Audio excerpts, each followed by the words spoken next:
Thank you, Senator Grassley. I think after I read my opening statement, I anticipate needing some caffeine, if that is available. Okay. Can you pull the microphone just a little bit closer to you, please? Okay. Can the whole box go a little bit closer? That's what I'm trying, Senator. No. Okay. Well, then I'll lean forward. Thank you. I could. Thank you. Okay. Is this good? Yeah. Okay. Thank you, Chairman Grassley and Ranking Member Feinstein, members of the committee. My name is Christine Blasey Ford. I am a professor of psychology at Palo Alto University and a research psychologist at the Stanford University School of Medicine. I won't detail my educational background since it has already been summarized. I have been married to Russell Ford since 2002, and we have 2 children. I am here today not because I want to be. I am terrified. I am here because I believe it is my civic duty to tell you what happened to me while Brett Kavanaugh and I were in high school. I have described the events publicly before. I summarized them in my letter to Ranking Member Feinstein and again in a letter to Chairman Grassley.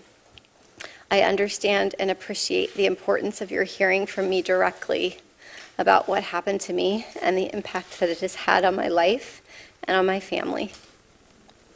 I grew up in the suburbs of Washington, D.C. I attended the Holton Arms School in Bethesda, Maryland from 1978 to 1984. Holton Arms is an all-girls school that opened in 1901. During my time at the school, girls at Holton Arms frequently met and became friendly with boys from all-boys schools in the area, including the Landon School, Georgetown Prep, Gonzaga High School, as well as our country clubs and other places where kids and families socialized. This is how I met Brett Kavanaugh, the boy who sexually assaulted me. During my freshman and sophomore school years, when I was 14 and 15 years old, my group of friends intersected with Brett and his friends for a short period of time. I had been friendly with a classmate of Brett's for a short time during my freshman and sophomore year. And it was through that connection that I attended a number of parties that Brett also attended. We did not know each other well, but I knew him and he knew me. In the summer of 1982, like most summers, I spent most every day at the Columbia Country Club in Chevy Chase, Maryland, swimming and practicing diving. One evening that summer, after a day of diving at the club, I attended a small gathering at a house in the Bethesda area. There were 4 boys I remember specifically being at the house: Brett Kavanaugh, Mark Judge, a boy named PJ, and one other boy whose name I cannot recall. I also remember my friend Leland attending. I do not remember all of the details of how that gathering came together, but like many that summer, it was almost surely a spur-of-the-moment gathering. I truly wish I could be more helpful with more detailed answers to all of the questions that have and will be asked about how I got to the party and where it took place and so forth. I don't have all the answers, and I don't remember as much as I would like to. But the details about that night that bring me here today are the ones I will never forget. They have been seared into my memory and have haunted me episodically as an adult. When I got to the small gathering, people were drinking beer in a small living room, family room type area on the first floor of the house. I drank 1 beer. Brett and Mark were visibly drunk. Early in the evening, I went up a very narrow set of stairs leading from the living room to a second floor to use the restroom. When I got to the top of the stairs, I was pushed from behind into a bedroom across from the bathroom. I couldn't see who pushed me. Brett and Mark came into the bedroom and locked the door behind them. There was music playing in the bedroom. It was turned up louder by either Brett or Mark once we were in the room. I was pushed onto the bed, and Brett got on top of me.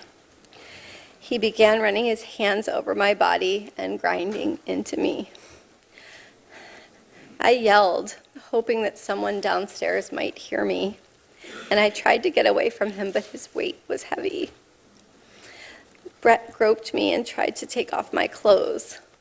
He had a hard time because he was very inebriated, and because I was wearing a one-piece bathing suit underneath my clothing. I believed he was going to rape me. I tried to yell for help. When I did, Brett put his hand over my mouth to stop me from yelling. This is what terrified me the most and has had the most lasting impact on my life. It was hard for me to breathe, and I thought that Brett was accidentally going to kill me. Both Brett and Mark were drunkenly laughing during the attack. They seemed to be having a very good time. Mark seemed ambivalent, at times urging Brett on, and at times telling him to stop. A couple of times I made eye contact with Mark and thought he might try to help me, but he did not. During this assault, Mark came over and jumped on the bed twice while Brett was on top of me. And the last time that he did this, we toppled over and Brett was no longer on top of me. I was able to get up and run out of the room. Directly across from the bedroom was a small bathroom. I ran inside the bathroom and locked the door. I waited until I heard Brett and Mark leave the bedroom, laughing and loudly walk down the narrow stairway, pinballing off the walls on the way down. I waited, and when I did not hear them come back up the stairs, I left the bathroom, went down the same stairwell, through the living room, and left the house. I remember being on the street and feeling an enormous sense of relief that I had escaped that house and that Brett and Mark were not coming outside after me. Brett's assault on me drastically altered my life. For a very long time, I was too afraid and ashamed to tell anyone these details. I did not want to tell my parents that I, at age 15, was in a house without any parents present, drinking beer with boys. I convinced myself that because Brett did not rape me, I should just move on and just pretend that it didn't happen. Over the years, I told very, very few friends that I had this traumatic experience. I told my husband before we were married that I had experienced a sexual assault. I had never told the details to anyone, the specific details, until May 2012 during a couples counseling session. The reason this came up in counseling is that my husband and I had completed a very extensive, very long remodel of our home, and I insisted on a second front door, an idea that he and others disagreed with and could not understand. In explaining why I wanted a second front door, I began to describe the assault in detail. I recall saying that the boy who assaulted me could someday be on the U.S. Supreme Court, and spoke a bit about his background at an elitist all-boys school in Bethesda, Maryland. My husband recalls that I named my attacker as Brett Kavanaugh. After that May 2012 therapy session, I did my best to ignore the memories of the assault, because recounting them caused me to relive the experience and caused panic and anxiety. Occasionally, I would discuss the assault in an individual therapy session, but talking about it caused more reliving of the trauma, so I tried not to think about it or discuss it. But over the years, I went through periods where I thought about the attack. I had confided in some close friends that I had had an experience with sexual assault.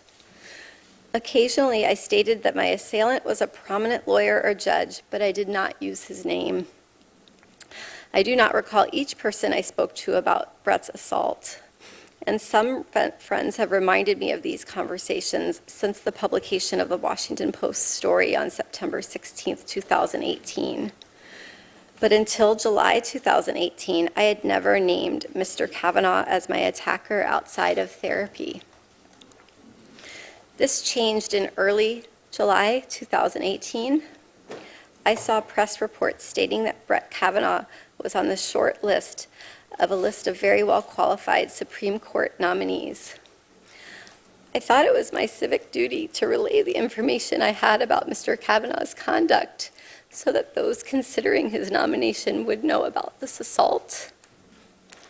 On July 6th, I had a sense of urgency to relay the information to the Senate and the President as soon as possible before a nominee was selected. I did not know how specifically to do this. I called my congressional representative and let her receptionist know that someone on the President's shortlist had attacked me. I also sent a message to the encrypted Washington Post confidential tip line. I did not use my name, but I provided the names of Brett Kavanaugh and Mark Judge. I stated that Mr. Kavanaugh had assaulted me in the 1980s in Maryland. This was an extremely hard thing for me to do, but I felt that I couldn't not do it. Over the next 2 days, I told a couple of close friends on the beach in Aptos, California, that Mr. Kavanaugh had sexually assaulted me. I was very conflicted as to whether to speak out. On July 9th, I received a return phone call from the office of Congresswoman Anna Eshoo after Mr. Kavanaugh had become the nominee. I met with her staff on July 18th and with her on July 20th, describing the assault and discussing my fears about coming forward. Later, we discussed the possibility of sending a letter to Ranking Member Feinstein, who is one of my state senators, describing what occurred. My understanding is that Representative Eshoo's office delivered a copy of my letter to Senator Feinstein's office on July 30th. The letter included my name, but also a request that it be kept confidential.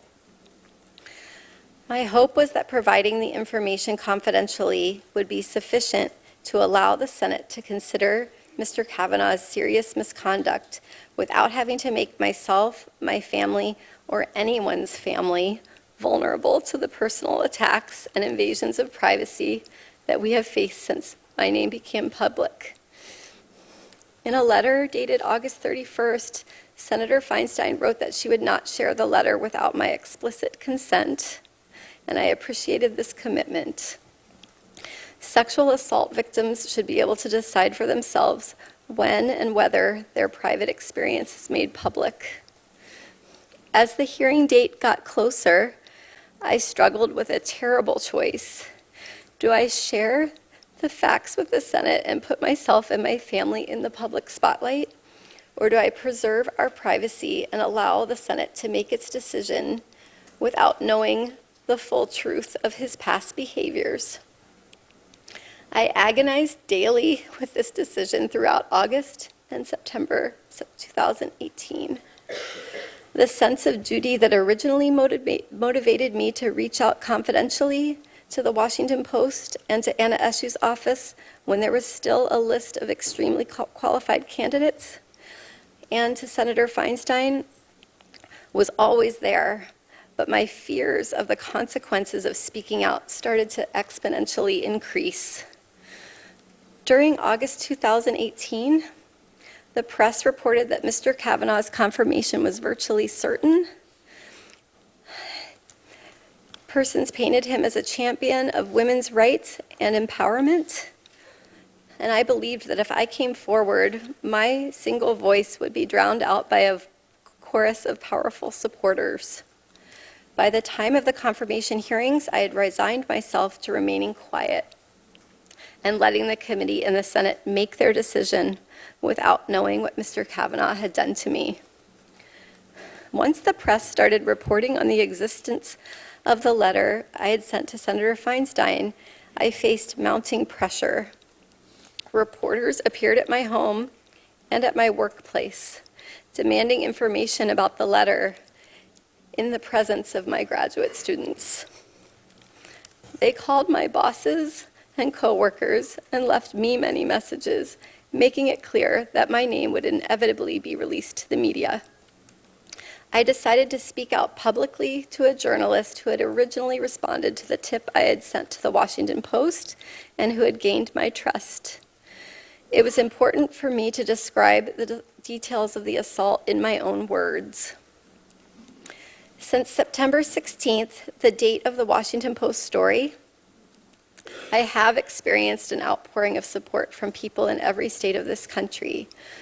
Thousands and thousands of people who have had their lives dramatically altered by sexual violence have reached out to share their experience and have thanked me for coming forward. We have received tremendous support from our friends and our community. At the same time, my greatest fears have been realized, and the reality has been far worse than what I expected. My family and I have been the target of constant harassment and death threats, and I have been called the most vile and hateful names imaginable. These messages, while far fewer than the expressions of support, have been terrifying and have rocked me to my core. People have posted my personal information and that of my parents online on the internet. This has resulted in additional emails, calls, and threats. My family and I were forced to move out of our home. Since September 16th, my family and I have been visiting in various secure locales, at times separated and at times together, with the help of security guards.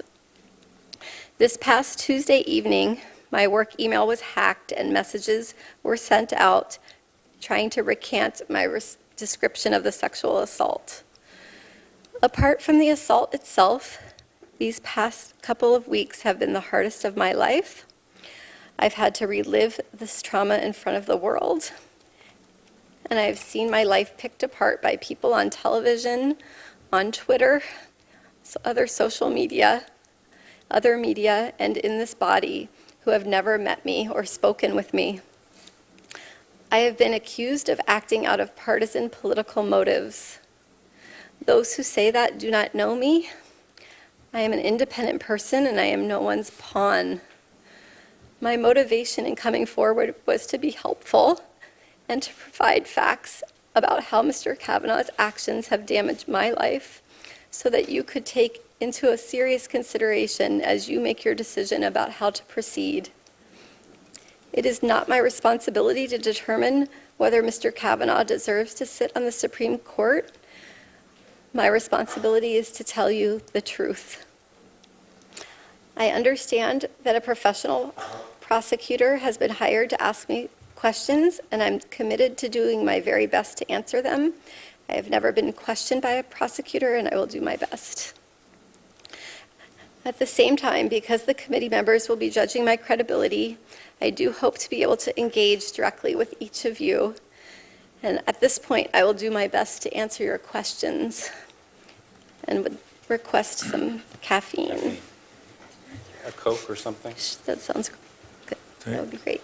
Thank you. Thank you very much.